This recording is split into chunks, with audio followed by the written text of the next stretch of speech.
1. TSA drops shoe removal rule at U.S. airports, what it means for travelers.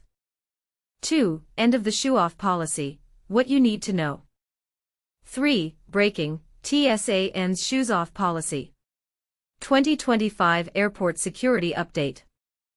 1. TSA drops shoe removal rule at U.S. airports, what it means for travelers.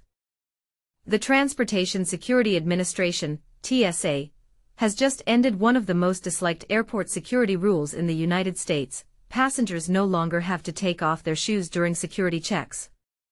After more than 20 years, this long-standing policy has finally been dropped, marking a significant shift in how airport security operates nationwide. But here's where it gets controversial. While shoe removal is gone, other screening steps remain, and some of those might soon change too. Homeland Security Secretary Kristi Noem announced that this new rule is effective immediately at all U.S. airports. However, she emphasized that the TSA's security process is still very much a multi-layered system designed to keep travelers safe. For now, passengers will still need to remove belts and coats, and take laptops and liquids out of their bags for inspection. Interestingly, Noem mentioned that these requirements are also under review, hinting at possible future changes that could further streamline the security experience. To understand why shoe removal was such a big deal, we need to go back to 2006. That's when the rule was first introduced after a Britishman tried to smuggle explosives hidden in his shoes onto a flight bound for Miami. This man, Richard Reed, later dubbed the shoe bomber, attempted to detonate the bomb mid-flight but was stopped by quick-thinking passengers. The incident was a wake-up call that led to the nationwide shoe removal policy, which has been a source of frustration for travelers ever since. At a press conference on Tuesday, Secretary Noem explained, "Our security technology has changed dramatically. It's evolved. TSA has changed." She went on to describe the current approach as a whole-of-government effort that combines multiple layers of security to create a safer and more efficient airport environment. It's important we find ways to keep people safe, but also streamline and make the process much more enjoyable for every single person, she added. Interestingly, some airports had already started rolling out this new policy even before the official announcement. Airports like Cincinnati/Northern Kentucky International, Philadelphia International, and Piedmont Triad International in North Carolina were among the first to let passengers keep their shoes on during screening. Before this change, travelers who qualified for TSA PreCheck, a program that requires an application and fingerprint submission, were exempt from removing their shoes. This fast-track screening option has been popular among frequent flyers looking to speed through security lines. The airline industry has welcomed the TSA's decision. Airlines for America, a trade association representing major U.S. carriers, praised the move. Nicholas E. Calio, the group's president and CEO, said in a statement, "This policy change will go a long way in facilitating smooth, seamless and secure travel for passengers, and is welcome news to the millions of people who fly every day."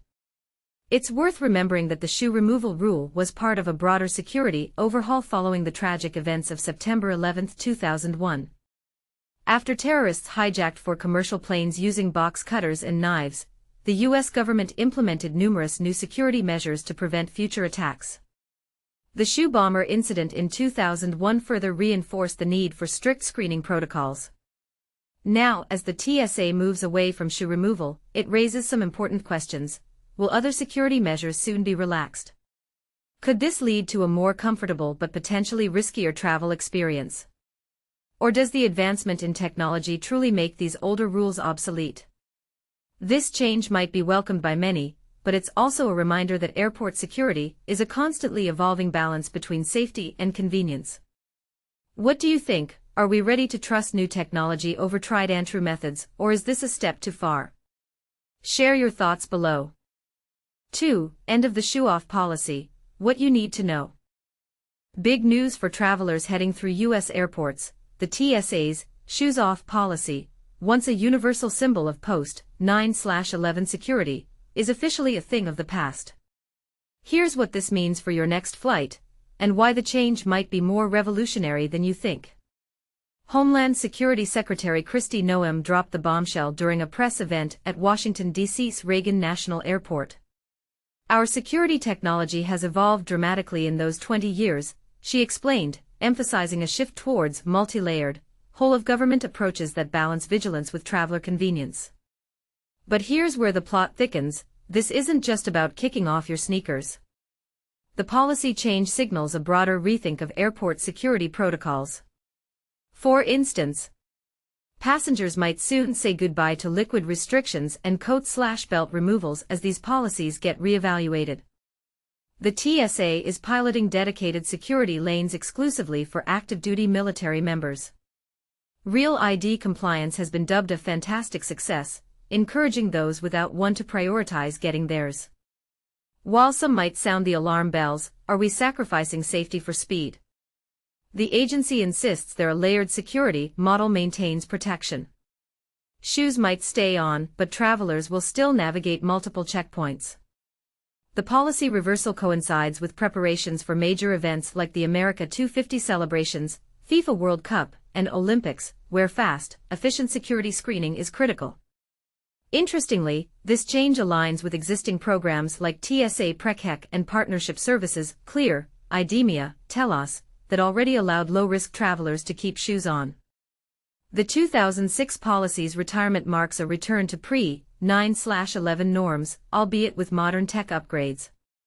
The real debate: does this shift toward passenger-friendly protocols create unnecessary risks? Or is it a long-overdue acknowledgement that security can evolve without compromising safety? Share your take. Is the TSA striking the right balance between speed and security? Preston Mazzello contributed to this report. 3. Breaking: TSA ends shoes-off policy. 2025 Airport Security Update. Imagine a world where you can breeze through airport security without the hassle of removing your shoes.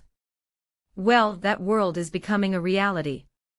After nearly 2 decades of requiring airline travelers to take off their footwear during security checks, the Transportation Security Administration, TSA, is set to change this long-standing policy. Since 2006, passengers have been instructed to remove their shoes as part of the security screening process, a measure introduced in response to a thwarted terrorist attempt involving explosives hidden in shoes.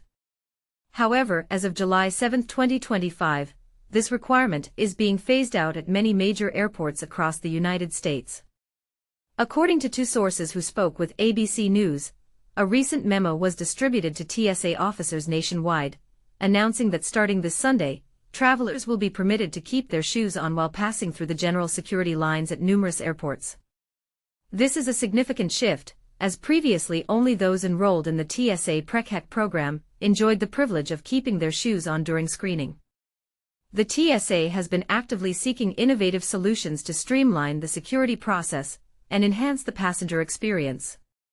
The new policy aims to expedite the flow of travelers through security checkpoints, making air travel more convenient.